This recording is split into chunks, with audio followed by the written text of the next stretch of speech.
Good morning, everyone. This is Faith at Faith and Books. I'm once again parked at that bike path. People are riding by.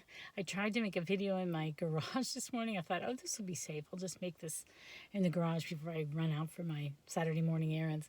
But, it was so unusual, but our boarder suddenly came into the garage and started rooting through stuff. I'm like, what? So anyway, the thing is, I'm so blessed that I have so many people that I live with, because I know there are people who are lonely and, would like that. And I think it's good for me too, because even though I'm an introvert, I think that I need external structure. This video is going to be about structure, but in order to not sort of go off the deep end, and living with other people provides some sort of external structure. But on the other hand, I feel like I'm always being interrupted. Always. Like, I just feel like I don't have any control over my life. And on the other hand, I'm too self-conscious to make a video in front of people where they can hear me, which is kind of neurotic, isn't it? Anyway, so enough of that. That's silly. And I'm so sad I forgot something to drink. I'm feeling really parched. So I'm probably going to make this a quick video and not the video that I dreamed of in my head. But it's an analysis of this book, Can You Forgive Her, by Anthony Trollope, the first book in the Palliser series. And what I really, oh boy, I dropped my paper. Wait, let me get it. What I really appreciated about it, and I feel like I'm growing in appreciation for this sort of thing ever since I actually wrote a novel for the November novel writing month, whatever that's called. I only accomplished it once. I tried several times, and then I finally accomplished it. But the hardest part for me was plot. I can write descriptions. I can write dialogue, it turns out. I can write characters. It's really hard to come up with a plot. The plot that I came up with was just the vaguest of plots. And so I really have grown in admiration for people who are really good at plots. And Anthony Trollope is really good at plots. And what I really like about Can You Forgive Her is the structure, because he just had so many parallels going on between these three different couples. There's a woman at the center of them, of each one, and then each woman has two suitors. One suitor's rich, one suitor's poor. And it's all about how the woman decides between, or maybe is forced into a relationship between the two suitors, the actual interaction between the two suitors themselves, and how eventually, because of the woman, mostly, I think, the rich suitor winds up helping the poor suitor. And so it's really, he just does it so well, because you can see the parallels. But at the same time, each situation has its own context, and each person has their own character. And so there's no confusing them. I just thought it was so well done. I really, at the end of the novel, I just admired that aspect of this novel so much, and I found it so enjoyable. Now, I don't want to give spoilers. They're going to be vague spoilers. But there were these three women are featured, and they're the ones. I think the first one, Alice Vavasor, is the one that you're really sort of initially asking, can you forgive her for what she does? Because what she does is she vacillates between these two suitors, John Gray, who's the rich one, and George Vavasor, who's her cousin, who's the poor one.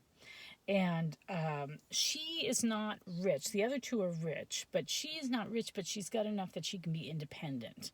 She's not a high living person. She doesn't care about luxury or society all that much.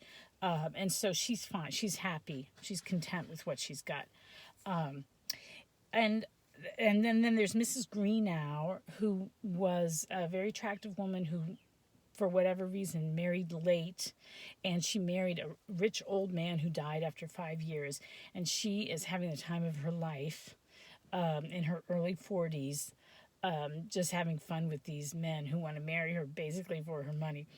And then the last person that you meet, the furthest into the book, I mean, I was like over 200 pages in before we meet Lady Glencora. I'm going to sneeze. Wait a second. Oh, excuse me.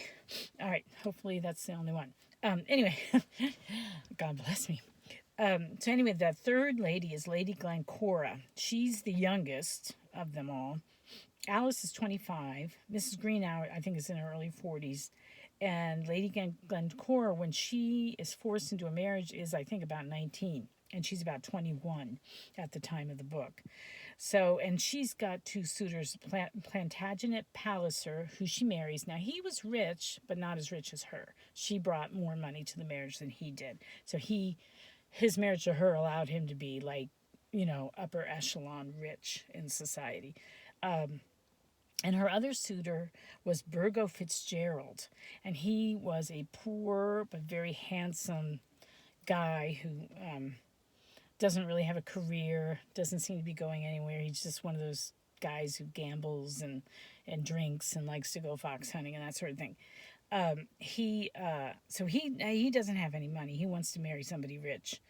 But he's very handsome, and he's got a sweetness to him. He's got a kindness to him that he's not as I don't know, depraved as maybe George Vavasor is, or winds up becoming. So it was just really interesting. That to me, one of the really interesting twists was not only did these women have to choose between these two suitors, and what is their reasoning? Why do they choose one over the other? They're just, all three of them are just vacillating the whole time. They don't know which one, and then at the end they do pick after many things happen. But the thing that I found really interesting was that the rich suitor, because of the woman, winds up helping the poor suitor. I thought that was a really interesting twist on top of everything else that was going on. And they do, and also who's capable of forgiveness and who isn't. Most everybody's capable of forgiveness.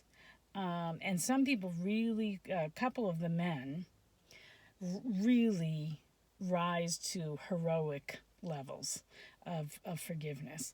And then there's one that doesn't forgive.